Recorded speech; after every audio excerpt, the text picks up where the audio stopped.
কেন্দ্রীয় মন্ত্রী নীতিন গাডকারি পার্লামেন্টে প্রধানমন্ত্রী মোদিজিকে একটা বড়িয়া দেখার মতো খেলা দেখিয়েছে।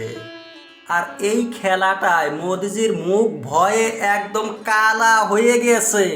বিজেপির মধ্যে এমন একটা নেতা মিনিস্টার আছে যে মোদিজিকে সরিয়ে নিজে প্রধানমন্ত্রী হইতে পারে। বিজেপির সব মন্ত্রী এমপি মোদিকে ভয় করে, কিন্তু সেই মোদি ভয় করে বিজেপির নীতিন গাডকারিকে। পার্লামেন্টে যা ঘটেছে তাই এইটাই প্রমাণ করে। মোদিজিকে দেখে সবাই হাত উঠাইলো মোদিকে প্রণাম করার জন্য, কিন্তু নীতিন গাডকারি হাত রেখেছিল পাশে। মোদিজি নিজেও গাডকারিকে দেখে হাত জোর করে উপর উঠাইছিল প্রমাণ করতে, তারপরেও সেই গাডকারি হাত পিছে থেকে সামনে আনলো না, উপরে উঠাইলো না। অমিত শাহ, রাজনাথ সিং এর মতো মন্ত্রীরাও খুব শীঘ্রই মোদিকে দেখে হাত উঠিয়েছিল উপরে, তারপরেও গাডকারি শুধু মোদির চোখের দিকে দেখলো, হাত উঠালো না, পাশেই রাখলো। এর কারণ, এর অর্থ ভারতীয় রাজনীতির মধ্যে অনেক বড়। গত সেপ্টেম্বরে নীতিন গাডকারি ঘোষণা করেছিল যে বিরোধী দলগুলো টিএমসি, কংগ্রেস, আম আদমি এরা গাডকারিকে বলছে যে আপনি প্রধানমন্ত্রী হন, বিজেপি থেকে কয়টা এমপি নিয়ে আসুন, আমরা সাপোর্ট করে আপনাকে প্রধানমন্ত্রী বানাবো। কিন্তু গাডকারি বলছিল আমি চাই না, আমি চাই মোদি প্রধানমন্ত্রী হোক, ওই জন্যে আমি বিরোধীদের কথা শুনি নাই। কত বড় কথা, মোদিকে সরিয়ে বিজেপি থেকে কয়টা এমপি নিয়ে গাডকারি হবে ভারতের প্রধানমন্ত্রী।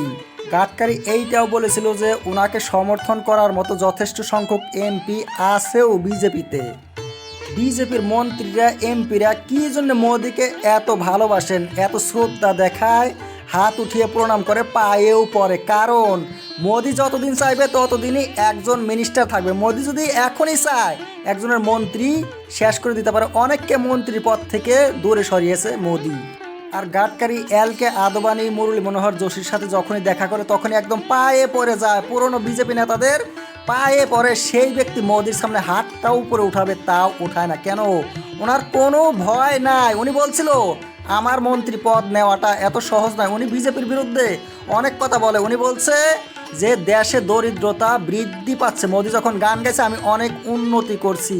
আর এমন নিয়ম সরকারের মধ্যে দেখেন, আজকের জলমন্ত্রী কাল হবে তেল মন্ত্রী, আজকের রেলমন্ত্রী কাল হবে জাহাজ মন্ত্রী। কিন্তু গাডকারি 2014 থেকে রয়েছে রোড ট্রান্সপোর্ট মিনিস্টার, ওনাকে বদলিয়ে দিতে পারে নাই মোদি।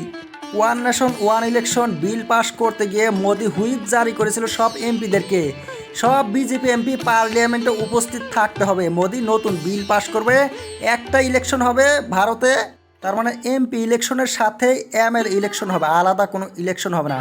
কিন্তু সে হুইপ মানে নাই গাডকারি। গাডকারি ভোট দিতে আসে নাই মোদিকে পার্লামেন্টে।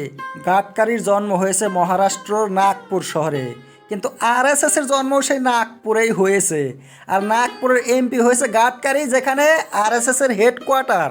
আপনারা জানেন আরএসএস বিজেপিরও উপরে। আর আরএসএস একটা নিয়ম বানিয়েছে, যাদের বয়স 75 তারা আর রাজনীতি করতে পারবে না, মিনিস্টার হইতে পারবে না। তাই মোদিরও এখন পালা হয়েছে রিটায়ারমেন্ট ঘোষণা করতে, কারণ মোদির আর 1 মাস রয়েছে 75 বছর পুরা হইতে। আর সেই জন্যে গাডকারি রয়েছে লাইনের মধ্যে প্রধানমন্ত্রী হওয়ার জন্যে। গাডকারির ব্যবহারও মোদির থেকে অন্যান্য নেতাদের থেকে সম্পূর্ণ আলাদা। সব বিজেপির মন্ত্রীরা মুসলমানদেরকে গালি দিয়েছে, কিন্তু গাডকারির এমন কোনো রেকর্ড নাই যে মুসলমানদের বিরুদ্ধে কোনোদিন কিছু বলেছে। আর মোদি যোগী যাদেরকে দেশদ্রোহী বলে, সন্ত্রাসী বলে, সেই বিরোধী নেতাদের সাথে গাডকারির সম্পর্ক খুব ভালো। নীতিন গাডকারির নাতিন এই ছোট মেয়েরা, নীতিনের নাতিন।